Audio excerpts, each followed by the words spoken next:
dari beberapa kabupaten itu yang masih belum mempunyai dampak yang signifikan atau kemajuan secara baik SDM, perekonomian dan lain sebagainya atau pembangunan, ini Bangkalan. Tetapi kalau dari sekian ratus hektar itu yang dikelola hanya 3 hektar, ini justru kezoliman bagi masyarakat Bangkalan atau Kabupaten Bangkalan. Ya, saya rasa ini ATL BPN Bangkalan, saya menduga melindungi terhadap 3 PT ini. Panjenengan dan atau teman-teman PMI sudah melaporkan. Iya. Cuman ini tindakannya sampai di mana belum jelas. Belum jelas. Jawabannya hanya proses. Belibet. Mulai dari pemerintah daerah kemudian, terus kemudian sudah sampai di provinsi, terus akhir-akhirnya sudah ada di pusat. Prosesnya sudah diproses di pusat. Ini kan tidak jelas.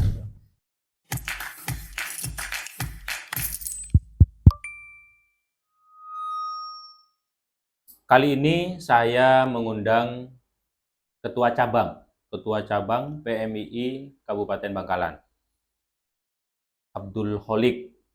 Saya tertarik untuk mengundang yang bersangkutan karena beberapa hari terakhir, beberapa waktu yang lalu, kayaknya sempat menyoroti tentang kepemilikan lahan yang dikuasai oleh beberapa perusahaan. Nah, saya tertarik karena memang ya ini agak berbeda gitu ya dari isu-isu biasanya. Kalau yang umumnya adalah menyoroti pemerintah Kabupaten Bangkalan, ini adalah lahan yang dikuasai oleh beberapa perusahaan. Seperti apa sebenarnya? Apa yang dipermasalahkan oleh Ketua PC PMII Kabupaten Bangkalan? Hari ini beliau sudah bersama saya, Mas Abdul Holik ya. Ya. Mas Abdul Holik, terima kasih sudah berkenan hadir di studio kami. Siap. Sebelum kita diskusi lebih jauh tentang tema yang akan kita bahas hari ini, perkenalkan dulu dong namanya, asal dari mana, dan kegiatan setiap harinya ngapain atau demo terus setiap harinya. Silakan Mas. Ya, mohon izin. Terima kasih sudah mengundang. Perkenalkan, saya Holik, panggilannya nama panjangnya Abdul Holik. Saya asli Desa Dabung, Batu Keletak. Itu Batu Keletak, lahir dari desa, kemudian punya cita-cita untuk bagaimana bisa mengenyam di perguruan tinggi. Asli putra Dabung dan orang yang asli dari orang yang memang dari keluarga tidak ada yang sampai di perguruan tinggi, urusan pendidikan, kesadaran pendidikan. Dari penampilannya kecil memang cabai rawit. Sudah beliau sampaikan tadi, beliau dari desa Tebung. Geger. Kecamatan Geger. Desa katanya, desa. Dan satu-satunya dari keluarganya yang saat ini mencapai perguruan tinggi. Di perguruan tinggi. Pendidikannya. Ya. Yang lain tidak ada. Dari 7 bersaudara. 7 bersaudara. Saya bungsu terakhir. Itu hanya kakak-kakak saya itu di SD tidak tamat, bahkan ada mbak saya itu hanya tamatan SMP. Siap. Nah, saya di perguruan tinggi tapi masih ada PR yang belum selesaikan. Siap. Jadi kalau melihat penampilannya ini luar biasa. Jadi gesit kayaknya. Beliau dari desa namun lincah hingga akhirnya tidak sama dengan saudara-saudaranya. Kalau yang lainnya hanya paling mentok SMA gitu ya. SMP paling mentok SMP. Beliaunya alhamdulillah Tuhan takdirkan bisa sampai duduk di kursi perguruan tinggi, dan alhamdulillahnya lagi terpilih menjadi ketua PC PMII Kabupaten Bangkalan. Luar biasa, tepuk tangan dulu dong. Terima kasih. Luar biasa. Anak desa dan perjuangannya untuk mendapatkan posisi atau peluang atau kesempatan untuk duduk di perguruan tinggi mungkin tidak mudah, tidak seperti yang pada umumnya gitu ya. Iya, betul. Saya justru tidak diizinkan untuk lanjut kuliah oleh ibu dan keluarga, Kenapa? Jangan kan kuliah gitu. Saya tuh pernah bercita-cita pengen mondok. Tapi pada saat itu karena kendala ekonomi, keluarga tidak bisa membiayai. Saya anak bungsu, saya dulu tinggal bersama ibu dan 2 bersaudara. Kalau bapak sudah meninggal waktu saya umur 40 hari. Bahkan mau kuliah saja, saya nggak dibolehin karena kendala ekonomi. Saya kuliah ini, saya konfirmasi ke ibu bahwa saya setelah lolos di perguruan tinggi dan lolos KIP. Jadi mulai dari semester 1 sampai saat ini, saya alhamdulillah tidak pernah minta sepeser pun untuk dibayarkan biaya urusan perkuliahan. Mulai UKT dan lain sebagainya. Berarti sempat tidak diizinkan oleh ibu ya, Ya, karena kendala ekonomi. kendala ekonomi oleh abang. Khawatir tidak mampu bayar gitu ya.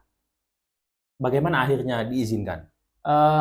Pada saat itu saya justru orang tua itu tahu dari tetangga, dari teman-teman Karang Taruna di desa. Kemudian saya izinlah pamit untuk bagaimana direstui oleh almarhum ibu saya. Saya pamit, saya keterima di jurusan psikologi dan alhamdulillah saya juga keterima di KIP. Berarti tidak harus bayar kan? Tidak gitu harus ya? bayar.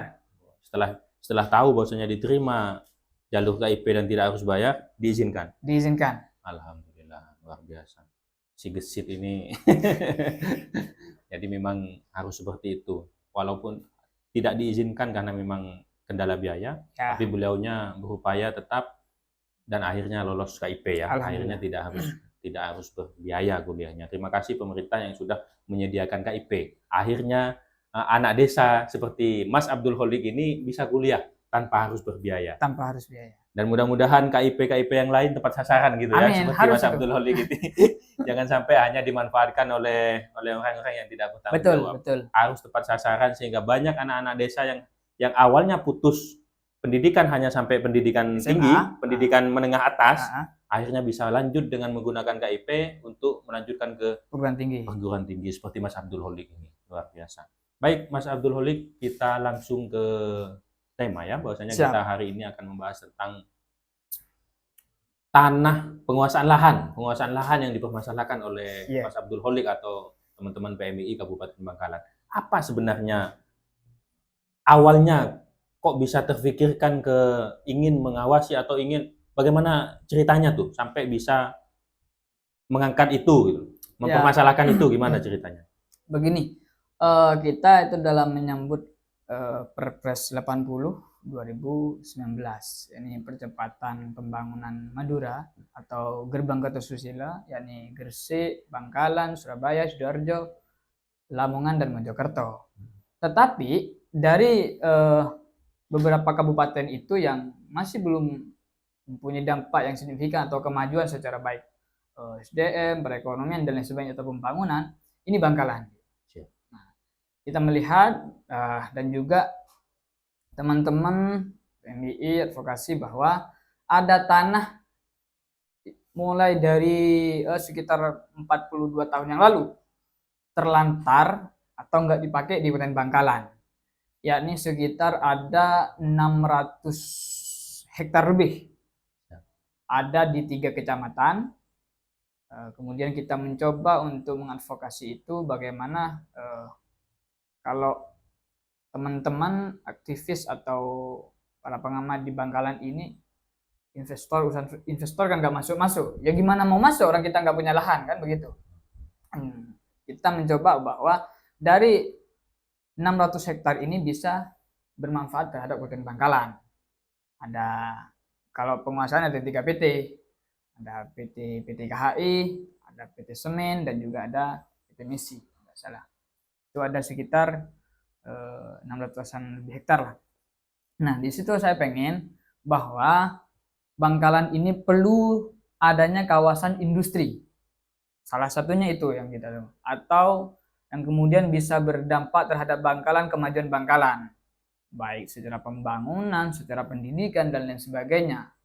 Nah, kalau ada kawasan industri, maka lapangan pekerjaan akan terbuka. Kalau lapangan pekerjaan terbuka, maka masyarakat Bangkalan tidak perlu khawatir terhadap pendapatannya. Nah, begitu kalau kita melihat sederhananya begitu. Latar belakangnya ya. Ha-ha. Tapi pertanyaan saya, masa iya lahan yang ada di Kabupaten Bangkalan hanya ini gitu loh? Maksudnya kan masih banyak lahan-lahan yang lain, atau lahan yang lain ini memang sudah dikuasai dan sudah dimanfaatkan semua sehingga teman-teman PMI berpikir ke 3 lahan yang dikuasai oleh perusahaan ini. Ada PT apa saya lupa namanya, sekitar 200 hektar di kawasan Suramadu. Kalau nggak salah itu akan diperuntukkan untuk industri juga. Tetapi pada saat ini tidak lanjut. Saya juga masih mencari terkait data tersebut. Tapi begini, Gus Menteri, Gus Yusron atau BPN juga presiden kita terkait tanah terlantar ini sekarang akan menjadi sorotan sesuai dengan PP 20 2021 bahwa kalau kemudian tanah itu terlantar 2 tahun, maka itu akan diambil oleh pemerintah. Nah, sekarang dipersingkat. Terlantar 90 hari akan diambil pemerintah. Nah, saya pengen bahwa dari sekian tanah ini dapat dikelola di Kabupaten Bangkalan oleh pemerintah Kabupaten Bangkalan. Begitu. Baik, yang awalnya dikuasai oleh perusahaan dan Ya. sudah puluhan tahun tidak dimanfaatkan. Kalau nggak salah 42 tahun. 42 tahun. Ya, 42 tahun tidak dimanfaatkan. tidak terkelola. Tidak terkelola ya. Intinya tidak ada manfaat gitu untuk masyarakat atau untuk Kabupaten Bangkalan. Akhirnya ingin lahan ini dikembalikan kepada pemerintah gitu. Ya, Agar bisa dimanfaatkan, dijadikan tempat industri, menyerap lapangan pekerjaan dan memiliki impact ekonomi terhadap masyarakat Bangkalan. terhadap masyarakat Bangkalan. Seperti itu. Keinginannya panjenengan. Nah, anehnya dari 600 hektar itu, dari salah satu PT itu hanya memanfaatkan 3 hektar. Untuk apa? Kegunaan untuk greenhouse. Nah, ini diperuntukkan untuk apa? Saya kurang paham. Tetapi kalau dari sekian ratus hektar itu yang dikelola hanya 3 hektar, ini justru kezoliman bagi masyarakat Bangkalan atau Kabupaten Bangkalan. Kenapa hanya 3 hektar yang dikelola gitu? Begitu. Ini zolim ini. Sempat mengkomunikasikan hal tersebut kepada Gus Menteri atau kepada pemerintah pusat atau kepada BPN Kabupaten Bangkalan? Ya, kami minggu lalu audiensi lah ke ATR BPN Bangkalan. Audiensinya cukup alot. Ya, saya rasa ini ATR BPN Bangkalan, saya menduga melindungi terhadap 3 PT ini. Oh, dugaan ya? Ya, dugaan. Kenapa bisa berkesimpulan seperti itu? Banyak sekian pertanyaan, mulai proses tanah terlantar itu bisa diproses, sekarang bahasanya diproses. Sebelum proses di mana? Sudah nyampe mana kita pertanyakan begitu? Ya masih proses gitu. Nah, prosesnya kita kan harus jelas. Gue nyampe di tingkatan provinsi kah atau pusat begitu. Tapi tetap alot diskusi itu sehingga tidak ada kesepakatan di audiensi itu.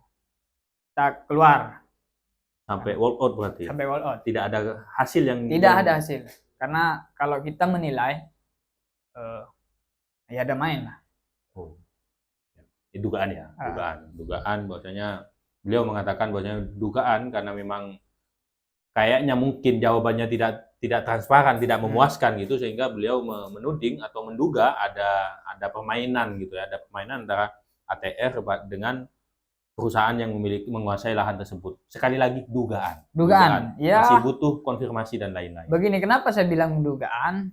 Karena sempat menggunakan statement bahwa tidak tahu letak di mana saja tanah terlantar tersebut. Saya sebutkan ada 3 kecamatan. Kecamatan Socah mencakup Sangkragung selatan, terus kemudian Labeng, Sukolilo dan lain sebagainya, terus Kamal dan lain sebagainya. Kita punya datanya kok hal itu. Punya. Baik, kalau panjenengan tadi sudah mengatakan sudah berkomunikasi dengan BPN gitu ya, dengan BPN, ATR BPN. Hampan juga membahas tentang ada peraturan Gusmen ya, peraturan menteri ya. yang menyatakan 2021. bahwasanya itu bisa ditarik, apa istilahnya? Diambil alih oleh pemerintah seperti itu. Bagaimana mekanisme pengambilan alih itu diatur tidak atau tertuang tidak di Permen itu? Oh ya, tentu juga ada. Gimana? Ada Panjenengan aturan yang kemudian mempelajarinya seperti apa? Sudah memahami tidak? mulai dari survei lokasi tentunya ya, terus kemudian Sebentar. Yang berwenang siapa untuk melakukan itu? ATR BPN. ATR BPN. BPN. Oh, siap. Silakan. Gimana anunya? Di PP 2021 nomor 20 itu tanah yang kemudian terlantar 2 tahun bisa diambil oleh negara, kan? Nah, memang ada proses-proses mulai dari dokumentasi dan lain sebagainya, dokumen-dokumen tanah dan lain sebagainya. Terus kemudian ada keterlibatan pihak pemerintah daerah, terus kemudian pihak perusahaan dan lain sebagainya. Tetapi yang menjadi catatan besar kita adalah poin ini, tanah tersebut bisa dikelola. Poin fokus kita adalah di tanah terlantar. Gitu. Fokusnya adalah tanah ini terlantar. Terlantar. Kalau sudah bicara tanah terlantar sesuai dengan PP 20 2021 itu sudah jelas. Kenapa nggak diproses dari? Dan ini PMI ini bukan yang pertama kali yang mengangkat ini. Ya, yang mengangkat ada mulai dari 2021, 2020, 2022 dan sebagainya. Oke. Nggak, maksud saya kan begini. Oke, PP itu mengatakan bahwasanya tanah terlantar bisa diambil alih oleh pemerintah. Nah, mekanismenya atau wewenangnya panjenengan mengatakan tadi ada di BPN. Nah, tentu apakah BPN ini menunggu laporan atau BPN ini berjalan sendiri tanpa harus ada laporan atau seperti apa? Atau panjenengan pernah melaporkan tidak kepada BPN? Kalau ATR BPN harus ada laporan, justru kenapa tidak berangkat dari kegelisahan masyarakat, kan begitu? Mulai dari tahun-tahun sebelumnya. Dan saya juga audiensi tersebut ya sekaligus melaporkan bahwa di Bangkalan ada tanah terlantar nih. Gitu. Berarti panjenengan atau teman-teman PMI sudah melaporkan? Iya. Cuman ini tindakannya sampai di mana belum jelas? Belum jelas. Jawabannya hanya proses. Belibet. Mulai dari pemerintah daerah terus kemudian sudah sampai di provinsi, terus akhir-akhirnya sudah ada di pusat. Prosesnya sudah diproses di pusat. Ini kan tidak jelas gitu. Apakah hanya proses dan lain sebagainya? Saya nggak tahu. Adakah mainan terhadap 3 perusahaan dan sebagainya? Saya nggak tahu. Baik. Setelah beberapa proses ini sudah dilakukan sampai tadi walkout, audiensi tidak menemukan titik temu, lalu langkahnya selanjutnya apa yang diambil oleh teman-teman PMI? Kalau kita kan pengennya satu dipertemukanlah dengan ketiga perusahaan. Salah satunya itu yang kemudian dibawa ke ATR BPN. Tapi ATR BPN malah suruh bersurat langsung. Gitu. Terus dari audiensi tersebut kita mencoba untuk membawa ke DPRD Kabupaten Bangkalan. Sudah? Harusnya jadwalnya tadi siang, tetapi dijadwalkan ulang, mungkin besok. Baik. Tujuannya sama. Saya ingin bertanya, kenapa harus bertemu dengan perusahaan? Kenapa tidak menekan si BPN saja kalau memang wewenangnya BPN? Kenapa harus berharap untuk dipertemukan dengan pemimpin 3 perusahahaan ini? Jangan-jangan ingin sesuatu ke 3 perusahaan ini? Begini. Gimana? Kenapa saya pengen atau kita akan berdiskusi terbuka dengan pemerintah daerah, ATR BPN Bangkalan, DPR dan elemen masyarakat, agar kemudian menjadi saksi bahwa tanah itu bisa dikelola pemerintah daerah atau pusat. Kita bukan hanya dipertemukan antara PMI dan pihak perusahaan, tapi dengan masyarakat luas. Kita akan membuka diskusi. Gitu. Teman-teman PMI ingin difasilitasi kayak diskusi terbuka. Diskusi terbuka, di situ ada perwakilan pemerintah daerah, ada perwakilan dari teman-teman PMI dan unsur masyarakat, ada perwakilan dari pihak perusahaan dan lain-lain begitu ya. Sehingga posisinya jelas. di mana sebenarnya kendalanya atau bagaimana caranya hingga akhirnya lahan ini bisa bermanfaat dan dimanfaatkan oleh masyarakat. Seperti itu. Ya. Berarti langkah selanjutnya beliau akan membawa hal isu ini atau masalah ini untuk dibawa ke dewan gitu ya, didiskusikan di anggota dewan. Harusnya tadi yang sudah dijadwalkan katanya ditunda kapan? Masih nunggu konfirmasi juga sebenarnya antara besok sama lusa. Masih belum jelas ya. Iya. Jadi ini masih akan terus berlanjut. Terus berlanjut dong. Sampai Kita kapan? Sustainable. Siap. Sustainable keberlanjutannya ini sampai tuntas berarti ya? Ya harus tuntas. Oh, harus tuntas. Jangan-jangan selesai di tengah jalan. Oh jangan. Itu justru mencederai pola gerakan teman-teman. Sehingga misal ada gerakan apapun mengatasnamakan kerakyatan, kalau kemudian sudah ada oknum yang main begitu, maka gerakan yang berasal dari hati nurani atau gerakan nyata, maka teman-teman atau masyarakat Bangkalan stigmanya, oh ini bayaran begitu. Kita mau menghapus itu, kita juga dari PMI Bangkalan tidak pernah lah begitu. Saya demen yang begini ini. Memang seharusnya mahasiswa yang begini ini kalau sudah ngawal ya harus tuntas. Betul. Tuntas kalau tujuannya atau harapannya adalah bagaimana lahan ini bisa dimanfaatkan oleh masyarakat dan berimpact atau ada dampak ekonomi dan lain-lain, ya sampai itu terwujud. Kapanpun gitu ya. Kapanpun. Baru mahasiswa keren ini. Ya ini tanggung jawab sebagai mahasiswa ya, tentu punya trifungsi mahasiswanya kan, agent of change, social control dan lain sebagainya. Ini memang kalau kecil-kecil ini memang kadang si kancil ini luar biasa. Baik, saya rasa karena saya juga tidak terlalu memahami ya tentang peraturan pemerintah pengambilan alih tentang tanah terlantar ini, ya saya tidak bisa berbicara banyak tentang ini, tapi yang jelas beliau memang lagi berupaya menyuarakan itu untuk bisa bagaimana itu bisa diambil alih oleh pemerintah dan dikelola dengan baik menjadi apapun yang berdampak terhadap masyarakat. Dan kita dukung selama niatnya untuk masyarakat, untuk kemaslahatan kita dukung. Harus didukung lah. Sampai kapan Bangkalan ini tertinggal? Betul. Harus ada kemajuan, harus ada perubahan. Dan yang seperti ini demen. Makanya kita dukung, kita ikuti terus nanti. Bahkan nanti kalau ada kemajuan akan saya panggil lagi untuk podcast lagi di sini. Itu yang pertama. Yang kedua kami berharap ya mudah-mudahan si pihak BPN karena ini beliaunya sempat menduga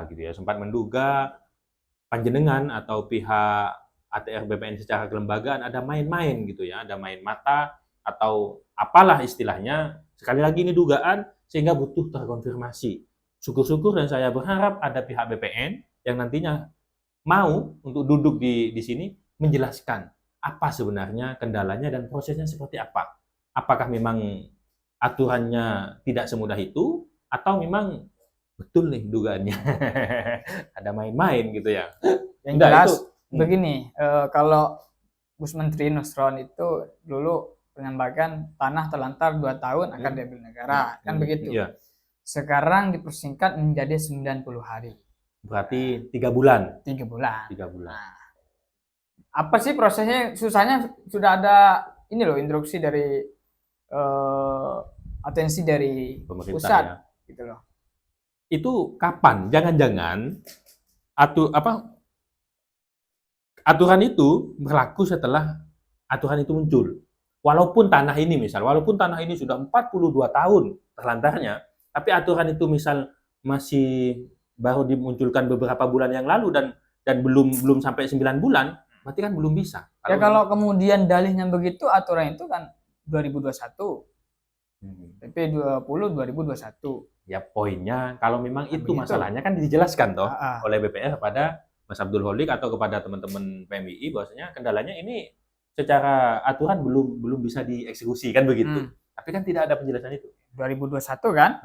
Sekarang sudah 2025. Betul. Dipersingkat lagi 90 hari gitu loh.